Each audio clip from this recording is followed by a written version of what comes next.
Purgatory, Chapter 21. Diversity of the Pains. Blasio raised from the dead by Saint Bernardine, Venerable Francis of Pampeluna, and the Pen of Fire, Saint Corpreus and King Malachy. The celebrated Blasio Massier, who was raised from the dead by Saint Bernardine of Siena, saw that there was great diversity in the pains of purgatory. The account of this miracle is given at length in the Acta Sanctorum. A short time after the canonization of Saint Bernardine of Siena, there died at Cascia, in the kingdom of Naples, a child aged 11 years, named Blasio Massier. His parents had inspired him with the same devotion which they themselves had towards this new saint, and the latter was not slow to recompense it. The day after his death, when the body was being carried to the grave, Blasio awoke as from a profound slumber, and said that Saint Bernardine had restored him to life in order to relate the wonders which the saint had shown him in the other world. We can easily understand the curiosity which this event produced. For a whole month young, Blasio did nothing but talk of what he had seen. And answer the questions put to him by visitors. He spoke with the simplicity of a child, but at that same time with an accuracy of expression and a knowledge of the things of the other life far above his years. At the moment of his death, he said, Saint Bernardine appeared to him, and taking him by the hand, said, "Be not afraid, but pay great attention to what I'm going to show you, so that you may remember and afterwards be able to relate it." Now the saint conducted his young protege, successively into the regions of hell, purgatory, limbo, and finally allowed him to see heaven. In hell, Blasio saw indescribable horrors, and the diverse tortures by which the profound, the avaricious, the impure, and other sinners, are tormented.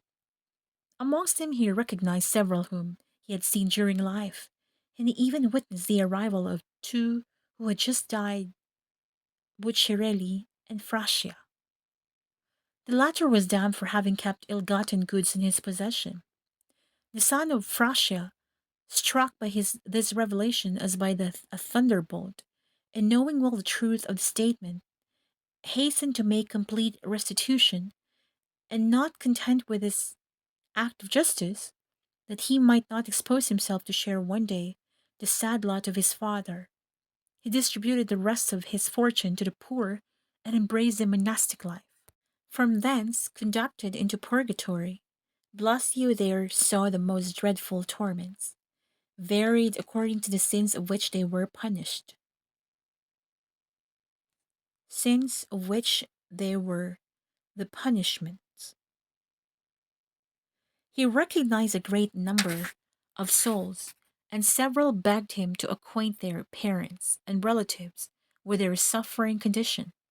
They even indicated the suffrages and good works of which they stood in need.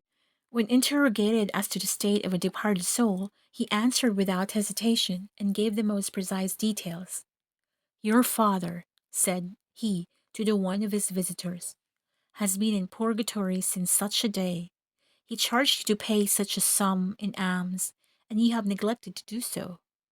Your brother," he said to another, "asked you to have so many masses celebrated. You agreed to do so, and you have not fulfilled your engagement, and so many masses remain to be said." Blasio also spoke of heaven, the last place into which he had been taken, but he spoke almost like St. Paul, who, having been ravished to the third heaven, whether with his body or without his body, he knew not, there he heard mysteries, words which no mortal tongue could repeat. What most attracted the attention of the child was the immense multitude of angels that surrounded the throne of God, and the incomparable beauty of the Blessed Virgin Mary, elevated above all the choirs of angels. The life of Venerable Mother Frances of the Blessed Sacrament, a religious of Pampeluna, presents several facts which show that the pains of purgatory are suited to the faults to be expiated.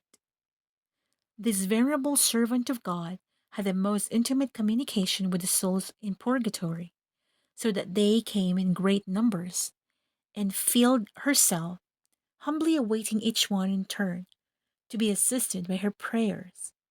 Frequently, the more easily to excite her compassion, they appeared with the instruments of their sins, now became the instruments of their torture. One day, she saw a religious surrounded by costly pieces of furniture, such as pictures, armchairs, etc., all in flames. She had collected these things in her cell contrary to her vow of religious poverty, and after her death they became her torment. A notary appeared to her one day with all the insignia of his profession. Being heaped around him, the flames which issued therefrom caused him the most intense suffering. "I have used this pen, this ink, this paper," said he, "to draw up illegal deeds. I also had a passion for gambling, and these cards which I am forced to hold continually in my hands now constitute my punishment. This flaming purse contains my unlawful gains, and causes me to expiate them. From all this we should draw great and salutary instruction. Creatures are given to man as a means to serve God.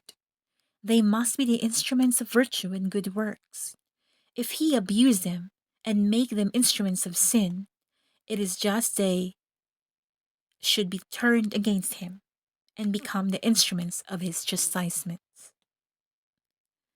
The life of Saint Corpreus, an Irish bishop, which we find in the Bollandist on March 6, furnishes us with another example of the same kind.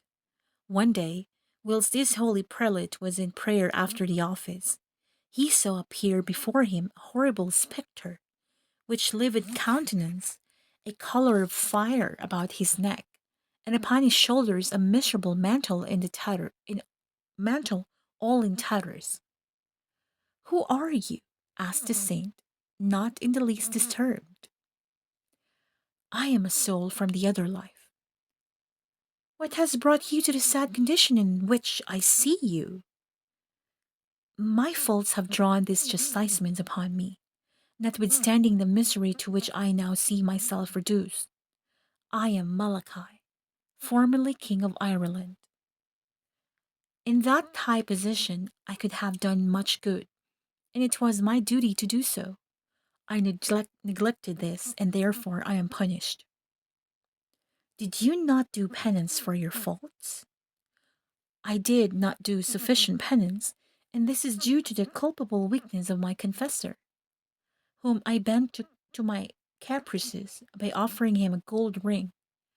It is on this account that I now wear a collar of fire about my neck." "I should like to know," continued the bishop, "why you are covered with these rags." "It is another chastisement. I did not clothe the naked. I did not assist the poor with the charity, respect, and liberality which became my dignity of king and title of Christian. This is why you see me clothed with like the poor and covered with a garment of confusion."